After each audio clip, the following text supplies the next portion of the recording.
Did the Apostolic Age really lay the foundation of the Christianity movement? This fact will shock you.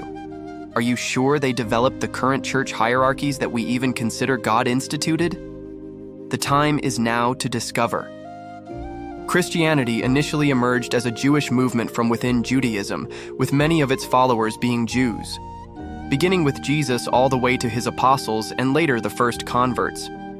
In the New Testament, Jesus only preaches to a Jewish audience. However, in Matthew 28, verse 19, post-resurrection, he assigns the 11 apostles to preach to all nations, basing on Acts 24, verse 14 and 22. We can boldly claim that the apostles started a sect of Judaism called the Way, basing on Christ as the way, the truth, and the life. This movement or sect swelled up to 3,000 Jewish converts.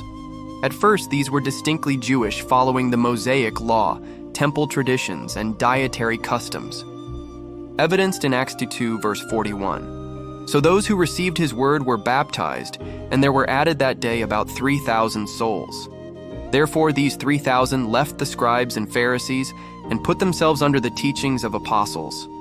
These Jewish Christians continued to observe Jewish laws and traditions, also embracing Jesus as the Messiah. During the first century, Jewish Christians and other Jews worshipped together in synagogues before the split, thus Catholic. This was purely a Jewish sect not until the baptism of the Roman centurion in Acts 10. He was the first non-Jewish Christian. Kindly comment his name. Thank you. His conversion opened up Christianity to Gentiles. You realize, initially the word was only being spoken to Jews. Acts 11, verse 19 to 24. But later, this changed thus Jewish-Gentile Christianity. But the new Jewish-Gentile Christianity decreased focus on Jewish law, thus Christianity as a distinct religion, with no influence from Jews or Gentiles.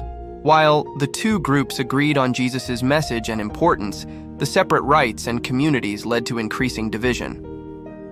Please note, Christians later separated from Judaism, which did not accept Jesus as the Messiah, but in a way their reasoning was indeed logical. However, destruction of the Second Temple in 70 AD, and especially the failed Bar Kokhba revolt in 132 to 135 CE, necessitated the division. This was led by Shimon Bar Kokhba and were struggling for freedom of Israel. These Jews in the rebellion were joined by Gentiles, and others in their crusade. The Gentile inclusion is well illustrated, Acts 10 to 15. After the time of apostles in the first century, there came the age of apostolic fathers who were Christian writers that authored Christian works dating in 1st and 2nd centuries. These are believed to have had contacts with apostles or the apostolic community. These included Clement of Rome, Ignatius of Antioch, Polycarp of Smyrna, Hermas, Barnabas, Papias. Their writings illustrate the difficult doctrinal and organizational problems with which the church grappled in those transitional generations. These included the creation of a ministerial hierarchy and of an ecclesiastical authority. Notice, the Lord did not return soon as expected, so organization was needed to continue the ministry, resist persecution, oppose heretical teachings, and spread the word. Thus, the office and role of the bishop became stronger. While persecution continued intermittently from without, heresies posed major dangers from within. That is to say, Gnosticism, which was a kind of New Age movement that claimed special knowledge. Marcionism, that claimed an attempt to reduce the scriptures, both the Hebrew and Christian scriptures, to a few selected books. Montanism, which was a charismatic movement that got carried away with new revelations, prophecies, and judgmental attitudes toward other Christians. All these groups were handled by apologists, such as Irenaeus and Justin Martyr. You can imagine how important it was to fight all heresies, but how did they manage to move from small churches to now a worldly recognized movement? And most interesting, this is still one universal church. When do religions start springing out of it, and how did they rise? Could all this be hidden somewhere in Scripture?